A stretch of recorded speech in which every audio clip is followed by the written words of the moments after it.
લીંબાયતના આસ્તિક નગરમાં મંગળવારે સાંજે મિત્રએ જ મિત્રનું ખૂન કર્યાનો બનાવ બનવા પામ્યો. મળ્યા ન હોવાની નાની વાત મર્ડર સુધી પહોંચી જતા આરોપીઓ પિતા પુત્ર વિરુદ્ધ તપાસ હાથ ધરી હતી. લીંબાયતના આસ્તિક નગરમાં રહેતા સુનિલ દગડુ બેડસે, વિકી, ઉમેશ યાદવ અને આકાશ ત્રણે મિત્રો હતા. ત્રણે દરરોજ મળતા અને સાથે બેસતા હતા.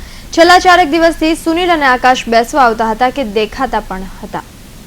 તે બંને એક યુવતીના જન્મદિવસની ઉજવણી અને રક્ષાબંધનના કામમાં વ્યસ્ત હતા.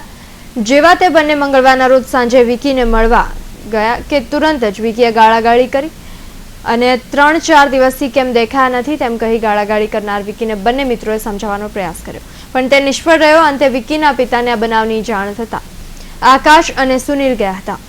ત્યારે વિકીએ ઉશ્કેરાઈ જઈને લાકડાનો ફટકો લઈ સુનિલને જમણા કાની નીચે જોરદાર ઘા ઝીક્યો, જેમાં ઘવાયેલા સુનિલનું મોત થયું. ત્યારે બનાવ અંગે સુનિલના પિતાએ હલવાઈ પિતા પુત્ર વિરુદ્ધ લીંબાયત પોલીસ મથકમાં ફરિયાદ નોંધાવી. Bureau report, Hind TV news, Surat.